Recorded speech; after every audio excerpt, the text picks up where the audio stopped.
So, have you ever wondered what it really takes to get a candidate on the ballot? I mean, beyond the big rallies and the TV ads. Today, we're going to pull back the curtain and look at the anatomy of a grassroots campaign. We're going to use one organization's intense 5-week push as our case study to see how all that passion on the ground actually translates into real political action. This quote, it comes from the organization itself, and it really sets the stage perfectly. They called this time energetic and inspiring. But what does that energy actually look like in practice? How do you take all that raw passion and channel it into something you can actually measure? Well, let's find out. Okay, so every single successful campaign push starts right here.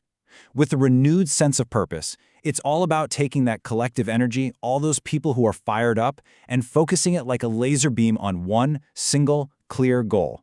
This is the foundation. Everything else is built on top of this.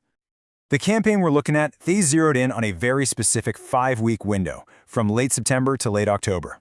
And their core motivation was crystal clear: teamwork and genuine community engagement. This wasn't just about grabbing votes, it was about building real connections. So how'd they do it? This brings us to what political organizers call the ground game. And this is that classic face-to-face work of a campaign. We're talking doorbells, train stops. It's the direct contact that is really the heart and soul of any true grassroots effort. Now, before we go any further, there's a key term you gotta understand: a day of action, or a DOA. This is not just random volunteering. No, this is a planned, high-intensity burst of activity where absolutely everyone is focused on one single, measurable goal for that one day. And here we can see two totally distinct strategies in action. On one hand, you have the kitchen table approach. That's all about deep, personal conversations, one doorstep at a time. Then, in contrast, you've got Operation Rail Strike. This is all about high visibility, high volume contact at busy commuter hubs to just rack up petition signatures as fast as possible. It's a really smart blend of tactics, right? One for depth of connection, the other for breadth of reach. Of course, modern campaigns aren't just fought on doorsteps anymore. They're also fought on our screens. So now we're going to pivot from that ground game to the digital air game and explore how technology works hand in hand with all that traditional face-to-face work. And the scale of this digital effort, it's just staggering. In just 5 weeks, the campaign sent out over 27,000 text messages. I mean, think about that. This one number shows you the incredible power of technology to just amplify a local organization's reach, letting them contact thousands of people almost instantly. But here's the thing.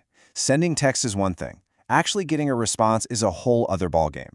This chart shows the razor-thin margins of digital engagement. Now, a 1.4% reply rate might seem tiny, but in a local race, every single one of those conversations is gold. And just look how close that is to the opt-out rate. It's this constant, delicate balancing act between engaging your supporters and just annoying them. So, you've knocked on all those doors. You've stood at the train stops. You've sent thousands of texts. What's it all for? Well, this section shows us the finish line, the tangible goal of all that hard work: securing a spot for their candidates on the official ballot. And getting on the ballot is far from simple. It's this incredibly meticulous, legally binding process. After the volunteers gather all those signatures, every single one has to be checked for validity. A single mistake can get a whole page thrown out. It's only then that they can be filed with the authorities. This whole phase just goes to show how that grassroots passion has to be paired with some serious operational precision. Petition turn-in day is a huge moment.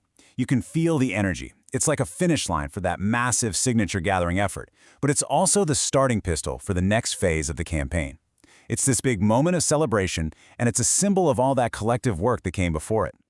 But here's something the most effective groups know. Real organizing doesn't just stop and start with an election.